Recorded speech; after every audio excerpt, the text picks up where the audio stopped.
দক্ষিণেশ্বরে ঠাকুর শ্রীরামকৃষ্ণ। ষষ্ঠ পরিচ্ছেদ, তৃতীয় দর্শন। নরেন্দ্র ভবনাথ মাস্টার তখন বরাহনগরে ভগিনীর বাড়িতে ছিলেন। ঠাকুর শ্রীরামকৃষ্ণকে দর্শন করা অবধি সর্বক্ষণ তাহারই চিন্তা। সর্বদাই যেন সেই আনন্দময় মূর্তি দেখিতেছেন ও তার সেই অমৃতময়ী কথা শুনিতেছেন। ভাবিতে লাগিলেন, এই দরিদ্র ব্রাহ্মণ কী রূপে এইসব গভীর তত্ত্ব অনুসন্ধান করিলেন ও জানিলেন, আর এত সহজে এই সকল কথা বুঝাইতে তিনি এ পর্যন্ত কাহাকেও কখনো দেখেন নাই। কখন তাহার কাছে যাইবেন ও আবার তাহাকে দর্শন করিবেন, এই কথা রাত দিন ভাবিতেছেন। দেখিতে দেখিতে রবিবার আসিয়া পড়িল। বরাহনগরের গোনাপালবাবুর সঙ্গে বেলা 3টা থেকে 4টের সময় তিনি দক্ষিণেশ্বরে বাগানে আসিয়া পৌঁছেছিলেন।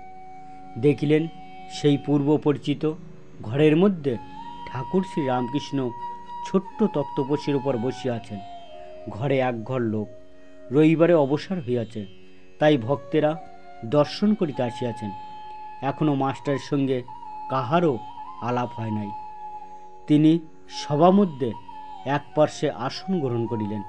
দেখিলেন ভক্ত সঙ্গে সহস্য বদনে ঠাকুর কথা কইতেছেন। একটি 49 বর্ষ বয়স্ক ছোকরাকে উদ্দেশ্য করিয়া ও তাহার দিকে তাকাইয়া ঠাকুর যেন কত আনন্দিত হইয়া অনেক কথা বলিতেছিলেন। ছেলেটির নাম নরেন্দ্র, কলেজে পড়েন ও সাধারণ ব্রাহ্মণ সমাজে যাতায়াত করেন। কথাগুলি তেজ পরিপূর্ণ, চোখ দুটি উজ্জ্বল, ভক্তের চেহারা। মাস্টার অনুমানে বুঝিলেন যে কথাটি বিষয়াসক্ত সংসারী ব্যক্তির সম্বন্ধ হইতেছিল। যারা কেবল ঈশ্বরই করে, ধর্ম করে, তাদের ওই সকল ব্যক্তিরা নিন্দা করে। আর সংসারে কত দুষ্ট লোক আছে, তাদের সঙ্গে কিরূপ ব্যবহার করা উচিত, এসব কথা হইতেছে। শ্রীরামকৃষ্ণ নরেন্দ্রের প্রতি, নরেন্দ্র, তুই কি বলিস? সংসারী লোকেরা কত কি বলে, কিন্তু দেখ, হাতি যখন চলে যায়, পেছনে কত জানোয়ার কত রকম চিৎকার করে, কিন্তু হাতি ফিরিয়েও চায় না। তোকে যদি কেউ নিন্দা করে, তুই কি মনে করবি?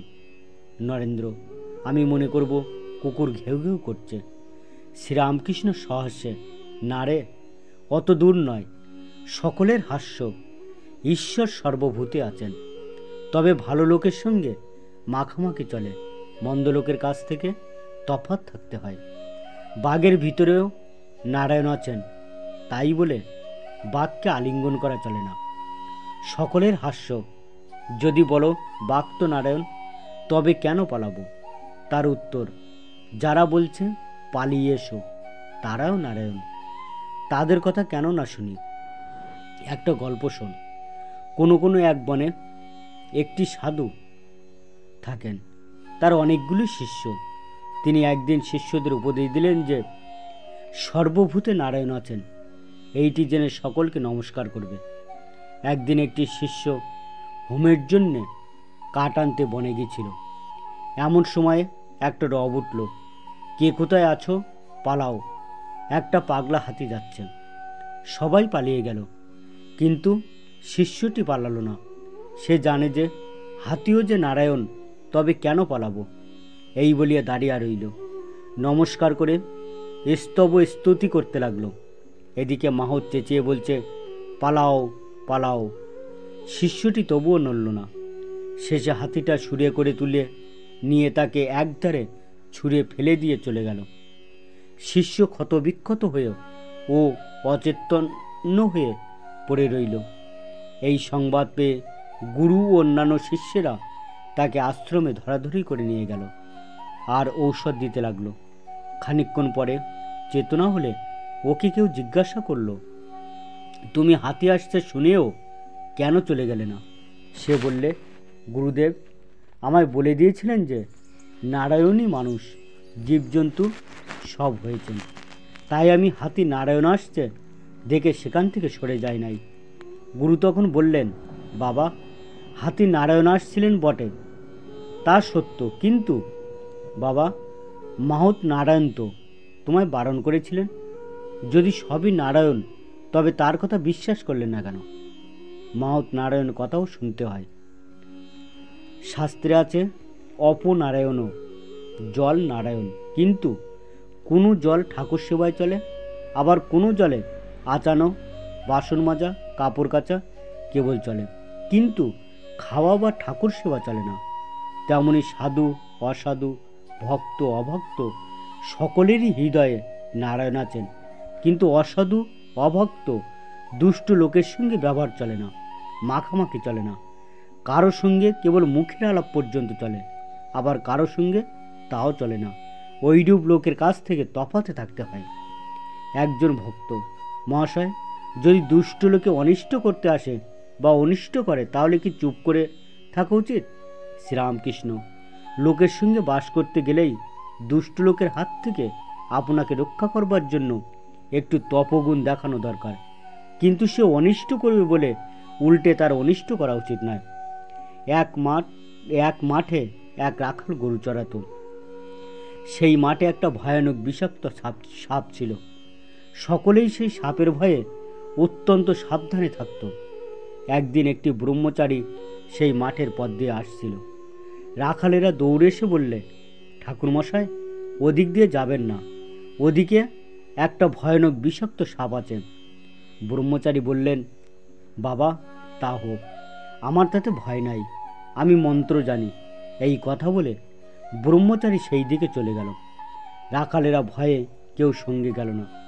এদিকে সাপটা ফানা তুলে দৌড়ে আসছে, কিন্তু কাছে না আসতেই ব্রহ্মচারী যেই একটি মন্ত্র পড়লে অমনি সাপটা কেঁচোর মতন পায়ের কাছে পড়ে রইল। ব্রহ্মচারী বললে, ওরে, তুই কেন পরের হিংসা করে বেড়াস? আয়, তোকে মন্ত্র দিব। এই মন্ত্র জপলে তোর ভগবানে ভক্তি হবে, ভগবান লাভ হবে, আর হিংসা প্রবৃত্তি থাকবে না। এই বলে সে সাপকে মন্ত্র দিল। সাপটা মন্ত্র পেয়ে গুরুকে প্রণাম করলে আর জিজ্ঞাসা করলে, ঠাকুর, কি করে সাধনা করব বলুন। গুরু বললেন, এই মন্ত্র জপ করো আর কারো হিংসা করো না। ব্রহ্মচারী যাবার সময় বললে, আমি আবার আসব। এই রকম কিছুদিন যায়। রাখালেরা দেখে যে সাপটা আর কামড়াতে আসে না, ঢেলা মারে, তবু রাগ হয় না, যেন কেঁচোর মতো হয়ে গেছে। একদিন একজন রাখাল কাছে গিয়ে ল্যাজ ধরে খুব ভোরপাক দিয়ে তাকে আশ্রে ফেলে দিল। সাপটার মুখ দিয়ে রক্ত উঠতে লাগলো, আর সে অচৈতন্য হয়ে পড়ল, নড়ে না, চড়ে না। রাখালেরা মনে করলে যে সাপটা মরে গেছে। এই মনে করে তারা সব চলে গেল। অনেক রাত্রে সাপের চেতনা হলো। সে আস্তে আস্তে অতি কষ্টে তার গর্তের ভিতর চলে গেল। শরীর চূর্ণ, নড়বার শক্তি নাই। অনেক দিন পরে যখন অস্থি চর্মসার, তখন বাইরে আহারের চেষ্টায় রাত্রে একবার চড়তে আসতো। ভয়ে দিনের বেলা আসতো না। মন্ত্র লওয়া অবধি আর হিংসা করে না। মাটি, পাতা, গাছ থেকে পড়ে গেছে এমন ফল খেয়ে প্রাণ ধারণ করত। প্রায় 1 বৎসর পরে ব্রহ্মচারী সেই পথে আবার এলো। এসেই সাপের সন্ধান করলে। রাখালেরা বললে, সে সাপটা মরে গেছে। ব্রহ্মচারীর কিন্তু ও কথা বিশ্বাস হলো না।